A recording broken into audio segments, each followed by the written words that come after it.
السلام علیکم ورحمۃ اللہ وبرکاتہ۔ الحمد للہ رب العالمین والعاقبۃ للمتقین والصلاة والسلام علی اشرف الانبیاء والمرسلین نبینا محمد وعلی آلہ وصحبہ اجمعین وبعد۔ فعن ابی ہریرہ رضی اللہ تعالی عنہ قال قال رسول اللہ صلی اللہ علیہ وسلم یبشر اصحابہ قد جاءكم رمضان شهر مبارك افترض الله عليكم صيامه يفتح فيه أبواب الجنة ويغلق فيه أبواب الجحيم وتغل فيه الشياطين فيه ليلة خير من 1000 شهر من حرم خيرها فقد حرم رواه أحمد والنسائي وصححه الألباني۔ ابھی آپ کے سامنے مسند احمد کی اور سنن نسائی کی ایک روایت پڑھی گئی ہے، جس روایت کو علامہ البانی رحمہ اللہ نے صحیح قرار دیا ہے۔ راوی حدیث سیدنا ابو ہریرہ رضی اللہ تعالیٰ عنہ ہیں۔ وہ بیان کرتے ہیں کہ اللہ کے رسول صلی اللہ علیہ وسلم اپنے صحابہ اکرام کو رمضان کے آنے پر خوشخبری سناتے تھے۔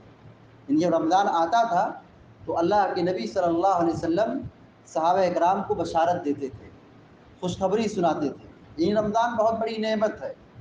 رمضان کا مہینہ یہ اہل ایمان کے لیے بہت بڑی نعمت ہے۔ تو اس نعمت کے ملنے پر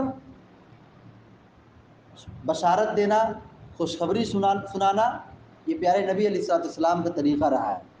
آپ صلی اللہ علیہ وسلم لوگوں سے کیا کہتے تھے؟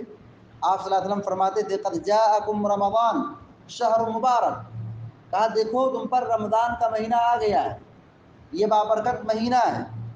افترض اللہ علیکم صیامہ، اللہ تبارک و تعالیٰ نے اس مہینے میں روزہ رکھنے کو فرض قرار دیا ہے۔ رمضان کا روزہ رکھنا یہ اہل ایمان پر، مسلمانوں پر اللہ رب العالمین نے فرض کر دیا ہے، یعنی ضروری ہے۔ یفتح فیہ ابواب الجنہ، یہ رمضان وہ مہینہ ہے جس میں جنت کے دروازے کھول دیے جاتے ہیں۔ وَيُغْلَقُ فِيهِ أَبْوَابُ الْجَحِيمِ، اور جہنم کے دروازے بند کر دیے جاتے ہیں۔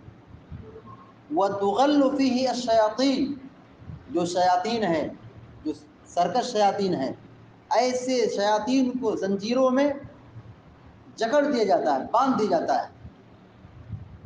فِيهِ لَيْلَةٌ خَيْرٌ مِّنْ أَلْفِ شَهْرٍ، رمضان مبارک کے مہینے میں ایک رات ہے جس رات کی عبادت 1000 مہینے کی عبادت سے بہتر ہے۔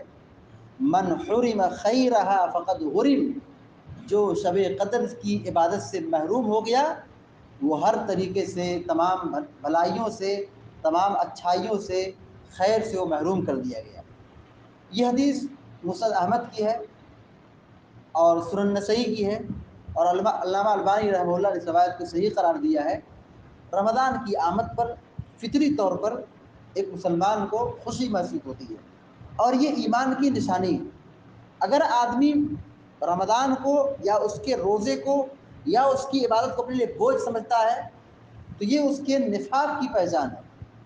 اگر وہ آدمی رمضان سے خوش ہو رہا ہے، رمضان کے آنے کی اس کے دل میں تمنا ہے، رمضان کے پانے کی خواہش ہے، تو یہ اس کے ایمان کی نشانی ہے۔ اللہ کے نبی صلی اللہ علیہ وسلم بشارت دیتے تھے رمضان کے آنے پر، تو یہ ایمان کی نشانی ہے کہ آدمی رمضان کے مہینے کو پانے کے بعد خوش ہو جائے۔ یہ نہیں کہ رمضان کو بوجھ سمجھے، رمضان کے آنے پر وہ اندر ناراضگی کا اظہار کرے کہ اب تو بھوکا رہنا پڑے گا، اب تو پیاسا رہنا پڑے گا، کھانا پینا چھوڑنا پڑے گا۔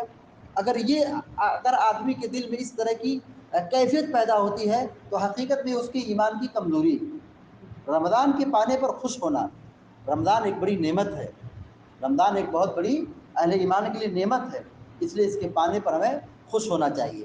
ہمارے اسلاف کا طریقہ رہا ہے کہ رمضان کے پانے کے لیے وہ 6 مہینے تک دعائیں کرتے تھے کہ اللہ ہم کو رمضان نصیب کر دے، رمضان تک پہنچا دے، رمضان تک زندگی سلامت رکھ دے۔ ہمارے اسلاف دعائیں کرتے تھے، اور جب شعبان کا مہینہ آ جاتا تھا وہ سارے کام کرتے تھے جو رمضان میں کرتے تھے۔ ہمارے اسلاف رمضان المبارک سے پہلے جو مہینہ شعبان جو چل رہا ہے، اس مہینے میں وہ ساری نیکیاں کرتے تھے جو رمضان میں کرنے والے تھے۔ جیسے رمضان کے مہینے میں وہ روزہ رکھتے تھے تو شعبان میں وہ کثرت سے روزے رکھتے تھے، رمضان کے مہینے میں قرآن کی تلاوت کرتے تھے، شعبان میں خوب تلاوت کرتے تھے۔ رمضان کے مہینے میں صدقہ کیا جاتا ہے، خیرات کیا جاتا ہے، شعبان کے مہینے میں خوب صدقہ نکالتے تھے۔ بلکہ ہمارے اسلاف کی تاریخ یہ رہی ہے کہ ہمارے اسلاف شعبان کے مہینے اپنی زکوٰۃ نکالتے تھے۔ ہمارے ماحول کیا ہے، ہم زکوٰۃ کب نکالیں گے؟ رمضان کے مہینے میں۔ ہمارے اسلاف کا طریقہ تھا کہ وہ شعبان کے مہینے میں زکوٰۃ نکالتے تھے۔ جو نیکیاں رمضان میں کی جاتی تھی ہمارے اسلاف شعبان کے مہینے میں کرتے تھے، کیونکہ یہ شعبان کا مہینہ یہ تمہید ہے، یہ مقدمہ ہے، یہ شروعات ہے۔ جس کا شعبان درست ہوگا اس کا رمضان درست ہوگا۔ جو رمضان سے پہلے شعبان میں اچھا کام کرے گا وہ رمضان میں بھی اچھا کام کرے گا۔ اللہ کے نبی علیہ الصلوۃ والسلام کی سیرت کو پڑھا جائے، آپ علیہ الصلوۃ والتسلیم شعبان کے مہینے میں بہت زیادہ نفلی روزہ رکھا کرتے تھے۔ تو بہرحال رمضان بہت قریب ہے، رمضان کے آنے کی خواہش ہونا، رمضان کو پانے کی فکر کرنا، دعائیں کرنا، یہ ہم مسلمان کی ایک بہت بڑی ذمہ داری ہے، یہ ایمان کی نشانی ہے۔